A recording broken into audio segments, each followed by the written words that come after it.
عورت کی آزادی کی جنگ نہیں ہے، یہ ایک مافیا ہے جو عورت تک رسائی کی جنگ لڑ رہا ہے۔ جس وطن عزیز کو ہم نے اسلام کی ایک تجربہ گاہ کے لیے حاصل کیا، آپ سچے دل سے بتائیے کیا ہم نے یہ وطن سڑکیں، پل، بلڈنگیں اور یونیورسٹیاں بنانے کے لیے حاصل کیا تھا؟ اگر یہی کام کرنا تھا تو ہمیں ہندوستان سے علیحدہ ہونے کی ضرورت کیا تھی؟ ہم نے ایک نظریے کی بنیاد پہ یہ وطن حاصل کیا، اور آج اس نظریے کا اسلام آباد کے چوکوں اور چراہوں پہ موم بتی مافیا مذاق اڑا رہی ہے۔ دکھ اور افسوس کی بات یہ ہے کہ اسلام کی بیٹی یورپ میں حجاب کے لیے لڑ رہی ہے اور پاکستان میں اسلام کی بیٹیاں بے حجابی کی جنگ لڑ رہی ہیں۔ میرا جسم ہے میری مرضی، نعوذ باللہ، یہ جسم بھی اگر عطا کیا تو اللہ رب العزت نے عطا کی ہے۔ ہاتھ، زبان، پاؤں کل انسان کے خلاف گواہی دیں گے، اور اس وقت انسان کو یہ سمجھ آئے گی کہ اللہ کا دیا ہوا جسم بھی اگر استعمال ہوگا اللہ کی مرضی سے ہوگا۔ اگر اللہ رب العزت کے احکامات کا مومن پابندی نہیں ہے، جانوروں کی زندگی گزارنا چاہتا ہے، دکھ کی بات یہ ہے ان کے سلوگنز کے اندر عجیب و غریب باتیں ہیں۔ میں آدھی نہیں، میں پوری ہوں، تجھے کس نے آدھا کہا؟ اسلام نے صرف گواہی کے معاملات میں تجھے آدھا کہا، اور تو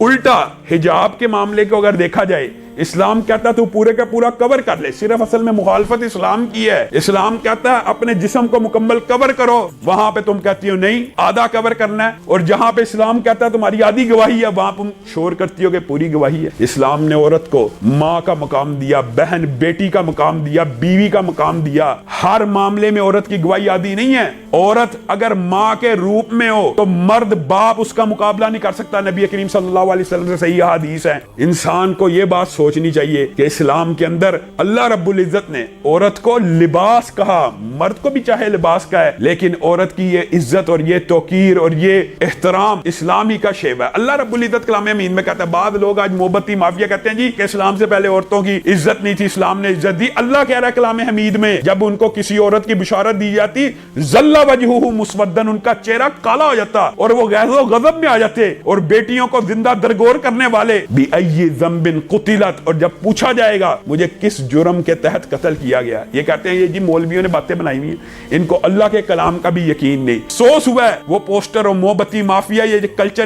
کس جگہ سے اٹھا کے لائی ہے۔ پہلے یہاں ہمارے پاکستان کے اندر وومن پروٹیکشن بل اپنی طرف سے پیش کیا گیا، جناب عورت خاوند کے گھر میں رہتے ہوئے خاوند کو گھر سے نکال دے، عورت کے گھر سے نہیں، خاوند ہی کے گھر سے۔ جس معاشرے سے، جس علاقے سے، جس کلچر سے یہ قوانین لے کے آ رہے ہیں، وہاں سسٹم، وہاں پہ فیملی سٹرکچر یہ لوگ نہیں دیکھتے، اور یہ بہت بڑی جہالت اور بھول کی بات ہے۔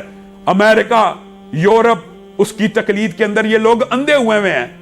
آپ خود غور کریں، جس معاشرے کے اندر عورت کو شخص قرار نہیں تھا دیا جاتا، جس معاشرے کے اندر عورت کو پراپرٹی کا حق نہیں تھا، 19ویں صدی تک مطالعہ کریں تو پتہ لگے نا، یورپ اور امریکہ میں 19ویں صدی تک عورت کو حق نہیں تھا پراپرٹی کا، عورت سیکنڈ کلاس سٹیزن بھی نہیں تھی، عورت کو شخص کہنے کا حق بھی حاصل نہیں تھا، عورت کو ووٹ ڈالنے کا حق بھی حاصل نہیں تھا۔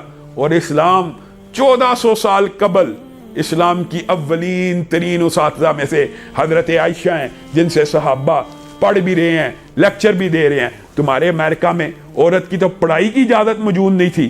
یہ کس قسم کا کلچر، یہ معاشرے کے اندر کس قسم کا فتنہ موم بتی مافیا لانا چاہتی ہے؟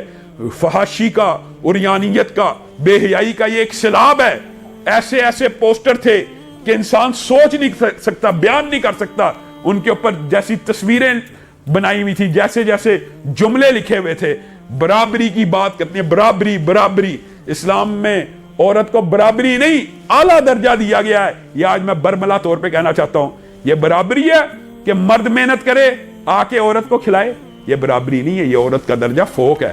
تم چاہتے ہو عورت کو بھیڑ بکری بنا دیا جائے، جس طرح مرد کام کرتے ہیں عورت کر سکتی ہے؟ کیا عورت 40 کلو کی بوری اٹھا سکتی ہے؟ کیا بجلی کے کھمبوں پہ چڑھ سکتی ہے؟ کیا جو سڑکیں بناتے ہیں لوگ وہ کر سکتی ہے؟ تم چاہتے ہو، یہ اصل میں عورت کی آزادی کی جنگ نہیں ہے، یہ ایک مافیا ہے جو عورت تک رسائی کی جنگ لڑ